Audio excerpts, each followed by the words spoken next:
کیجیے۔ اللہم صلی علی سیدنا و مولانا محمد وعلی آلہ وعترتہ بعدد کل معلوم لک۔ آج کا ہمارا درس قرآن سورہ توبہ کی آیت نمبر 13 سے شروع ہو رہا ہے۔ اس میں اللہ رب العزت فرماتے ہیں الا تقاتلون قوما نکثوا ایمانہم وہموا باخراج الرسول وَهُمْ بَدَؤُوكُمْ أَوَّلَ مَرَّةٍ، کیا تم ان لوگوں سے جنگ نہیں کرو گے جنہوں نے اپنی قسموں کو توڑ ڈالا اور انہوں نے رسول اللہ صلی اللہ علیہ وآلہ وسلم کو بے وطن کرنے کا قصد کیا۔ وَهُمْ بَدَؤُوكُمْ أَوَّلَ مَرَّةٍ، اور پہلی بار جنگ کی انہوں نے ہی ابتدا کی۔ أَتَخْشَوْنَهُمْ، کیا تم ان سے ڈرتے ہو؟ فَاللَّهُ أَحَقُّ أَن تَخْشَوْهُ إِن كُنتُم مُؤْمِنِينَ، اللہ اس بات کا زیادہ مستحق ہے کہ تم اس سے ڈرو اگر تم ایمان والے ہو۔ اس آیہ کریمہ میں اللہ رب العزت نے اس سے پہلے جو کل ہم نے پڑھا تھا اس میں یہ کہا تھا کہ جو یہ وعدہ خلافی کر رہے ہیں مشرکین اور انہوں نے اپنے وعدے توڑے، اپنی قسمیں توڑی، معاہدے جو ہوئے تھے صلح حدیبیہ کا وہ توڑا۔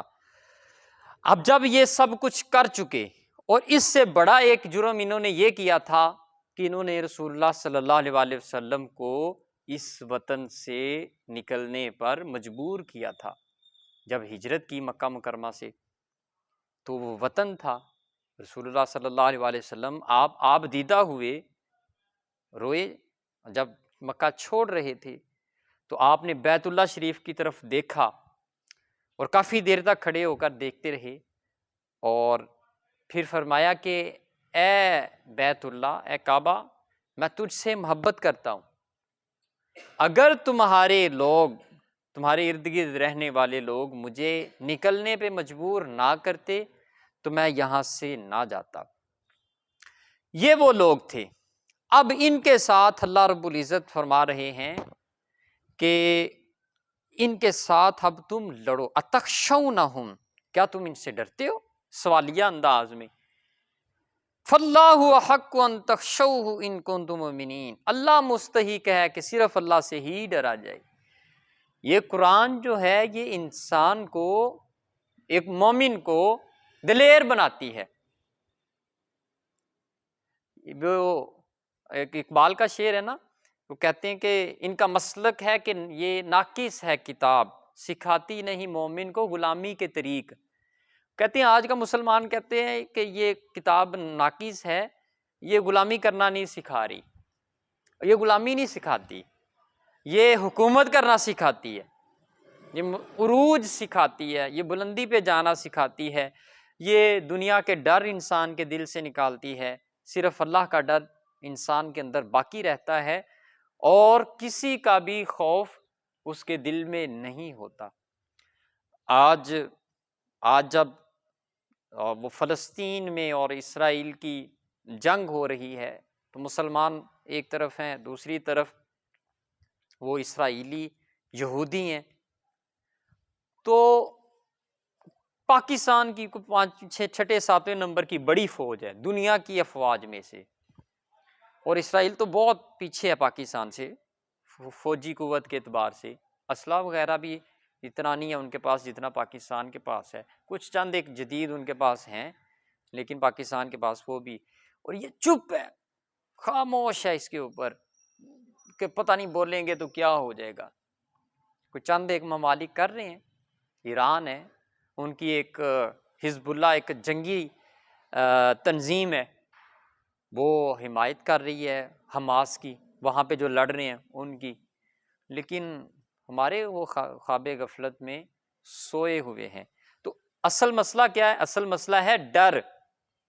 اگر بولیں گے تو امریکہ چونکہ اسرائیل کی حمایت کر رہا ہے تو ہمارا آقا امریکہ ہم سے ناراض ہوگا کہ آپ اسرائیل کے خلاف کیوں بول رہے ہیں، ہم نے اس کی حمایت کی ہوئی ہے، تو اس لیے چپ سادھ کے بیٹھے ہوئے ہیں، خوف ہیں۔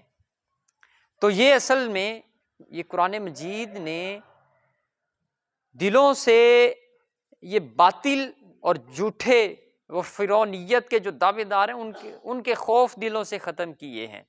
وہ جو بڑے بڑے نسل در نسل چلے آ رہے تھے عرب کے اندر، جو وڈیرے تھے ان کا خوف ختم کیا کہ ڈرنے کے یہ لائق نہیں ہے کہ ان سے ڈرا جائے، ڈرنے کا لائق صرف ایک ذات ہے اور وہ ہے اللہ رب العزت کی۔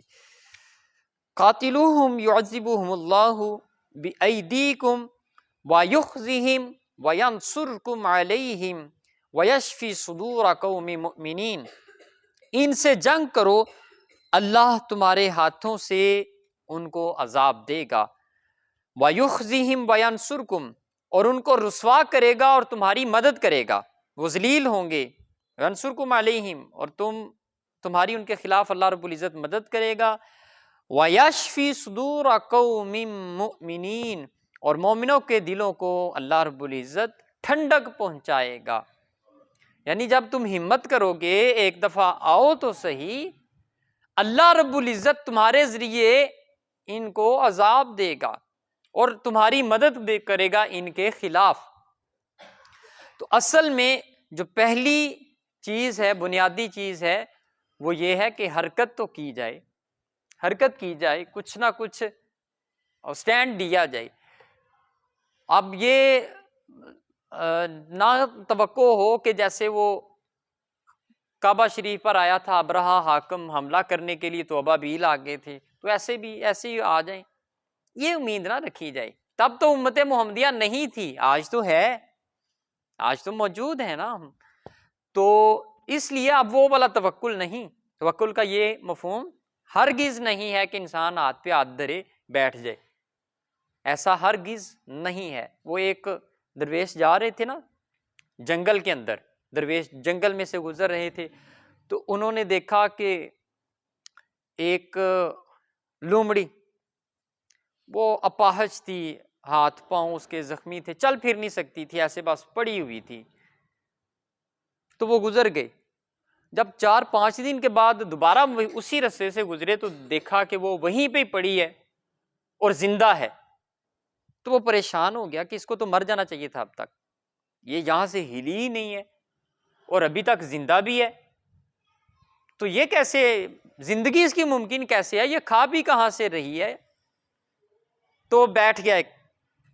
اسے کہتے ہیں اللہ کی قدرت کے اوپر غور و فکر کرنا، کسی بھی بات کے اوپر۔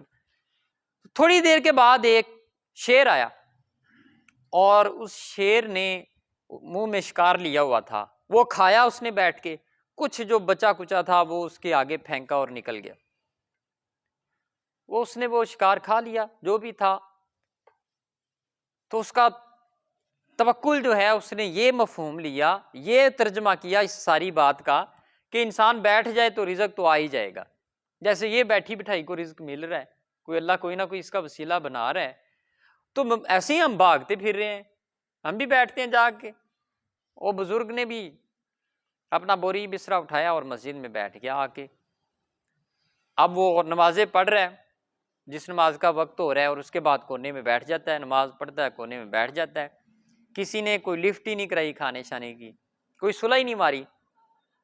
وہ ایک آدھا دن گزرا، اگلے دن کمزوری شروع ہو گئی، پھر وہ نماز میں کھڑے بھی سر چکرائے کمزوری کی وجہ سے، اس کی انتڑیاں قل ہو اللہ پڑھنا شروع ہو گئیں، تو ایسے کھڑا تھا تو دھڑام سے گرا بے ہوش ہو کے، بھوک کی وجہ سے، کمزوری کی وجہ سے۔ تو خواب میں کسی نے کہا کہ اللہ تعالیٰ کی قدرت کی ایک نشانی تم نے یہ دیکھی کہ وہ معذور جو لومڑی تھی اس کے رزق کا انتظام ہو رہا ہے، یہ نشانی ایک دیکھی ہے، تم نے دوسری نہیں دیکھی کہ وہ ایک شیر تھا، اس نے محنت کی، شکار کیا، خود بھی کھایا اور اس کو بھی کھلایا، تم نے وہ نہیں بننا پسند کیا جو خود بھی کھا رہا ہے اور دوسروں کو بھی کھلا رہا ہے، تم اس پہ توقع کر رہے ہو کہ جو بس بیٹھ کے دوسروں کا کیا ہوا کھا رہا۔ تو اس لیے جو توکل کا صحیح مفہوم ہے وہ یہ ہے کہ محنت کر کے اللہ پہ مالی دا کم پھل پھل لانا، پر مشکاں پاوے، مالک دا کم پھل پھل لانا، لاوے یا نہ لاوے۔ وہ مالک کا یہ کام ہے کہ وہ اللہ کا پھر حکم ہوتا ہے تو وہ اگتا ہے، بیج بو کے پانی لگا کے اس کو ہم پھر اللہ پہ چھوڑ دیتے ہیں، وہ اللہ کا پھر حکم ہوتا ہے تو وہ اگاتی ہے، وہ نہ حکم دے تو نہ اگے۔ تو یہاں تک وہ بیج بو کے اس کو پانی لگانے تک کی ذمہ داری اللہ نے ہمیں سونپی ہوئی ہے۔ تو یہ ہاتھ پہ ہاتھ دھر کے بیٹھے رہنے سے وہ پھر مدد بھی نہیں ملتی۔ وَيُذْهِبْ غَيْظَ قُلُوبِهِمْ، اور ان کے دلوں کے غیظ کو اللہ رب العزت دور فرمائے گا، یعنی دلوں کے غصے کو اللہ رب العزت دور کرے گا۔ وَيَتُوبُ اللَّهُ عَلَى مَن يَشَاءُ، اور اللہ جسے چاہے گا توبہ اس کی قبول فرمائے گا۔ وَاللَّهُ عَلِيمٌ حَكِيمٌ، اللہ بہت جاننے والا اور بے حد حکمت والا ہے۔ یعنی ان لوگوں میں، یہ جو آپ کے خلاف ابھی لڑنے کے لیے تیار ہو رہے ہیں یا آپ کے خلاف سازشیں کر رہے ہیں، اللہ رب العزت ان قریب ان کے دلوں میں یہ جو حسد ہے، آپ کے خلاف غصہ ہے، اس کو بھی ختم کرے گا، اور جسے چاہے گا توبہ کی توفیق بھی دے گا، وہ توبہ کر کے آ جائے گا۔ اب یہ توفیق کس کو ملتی ہے توبہ کی؟ جو منتظر ہو سیدھے رستے کا، جو چاہتا ہو کہ مجھے ہدایت مل جائے، اس کے اندر کچھ نہ کچھ پہلے سے موجود ہوتا ہے، تو پھر اللہ رب العزت کی طرف سے بھی ہدایت ملتی ہے۔ یہدی من یشاء یضل بہ من یشاء ویہدی من یشاء، وہ جسے چاہتا ہے گمراہ کرتا ہے، جسے چاہتا ہے ہدایت دیتا ہے۔ تو اس کا مفہوم کیا ہے؟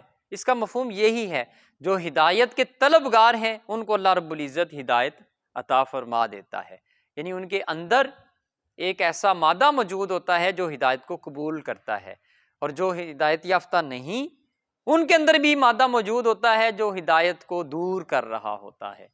ایک یہ بدھ مت ایک مذہب ہے، بدھ مت۔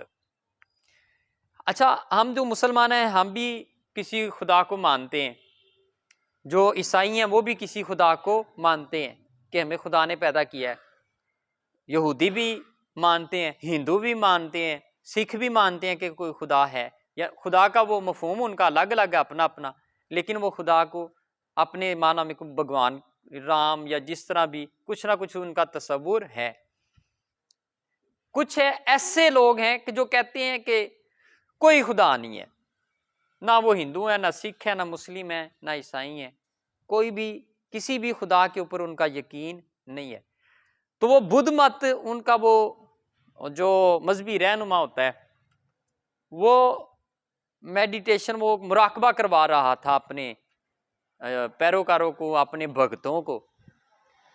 تو ایک شخص آیا، اس نے کہا جی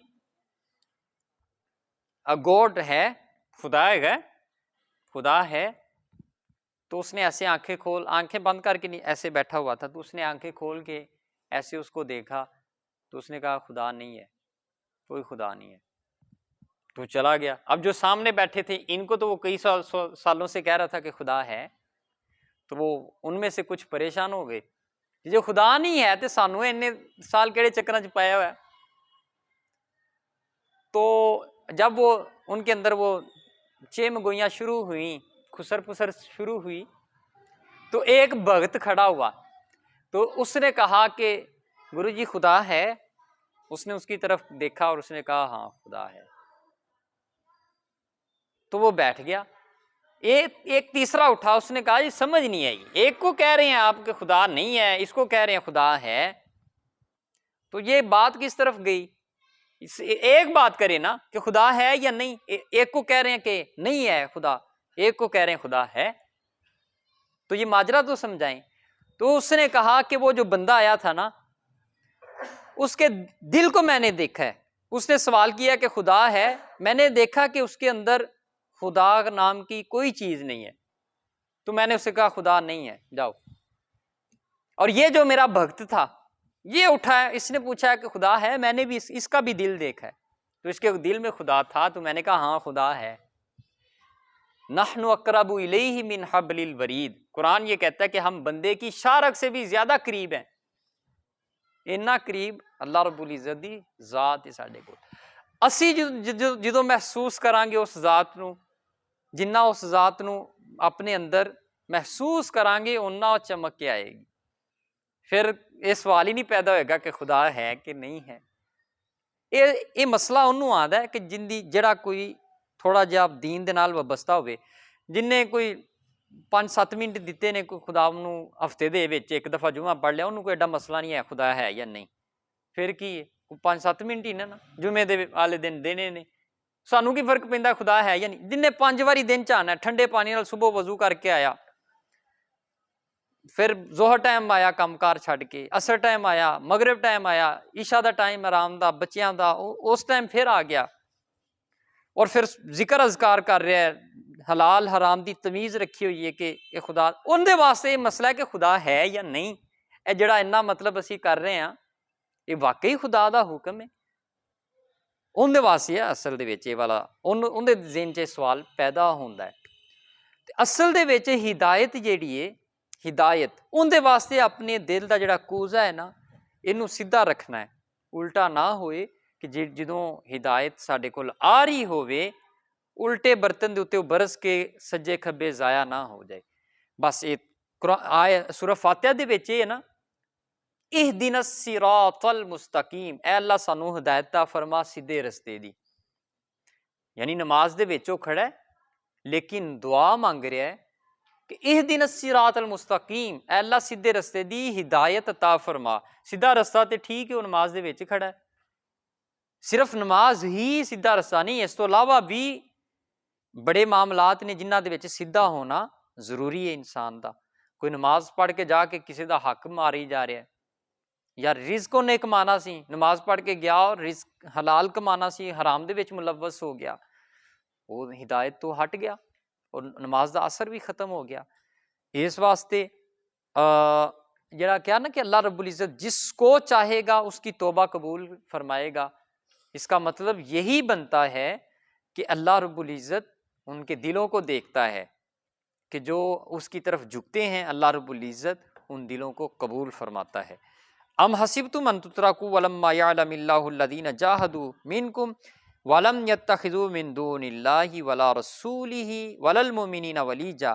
اے مسلمانوں, کیا تمہارا گمان یہ ہے کہ تم ایسے ہی چھوڑ دیے جاؤ گے حالانکہ اللہ نے ابھی تک تم میں سے ان لوگوں کو الگ نہیں کیا جنہوں نے کامل طریقے سے جہاد کیا ہو اور انہوں نے اللہ اور اس کے رسول اور مومنوں کے سوا کسی کو اپنا محرم راز نہ بنایا ہو. یعنی حوصلہ دیا جا رہا ہے اللہ کی طرف سے کہ تمہیں اللہ ایسے نہیں چھوڑ دے گا, بے یار و مددگار اللہ رب العزت نہیں چھوڑے گا. واللہ خبیر بما تعملون, اور اللہ تمہارے سب کاموں کی خوب خبر رکھتا ہے. دعا ہے جو کچھ بھی ہم نے پڑھا سنا سمجھا اللہ رب العزت اس پہ عمل کی توفیق دے, جو نہیں سمجھ سکے اللہ رب العزت ہمیں وہ بھی سمجھنے کی توفیق عطا فرمائے. وما توفیقی الا باللہ.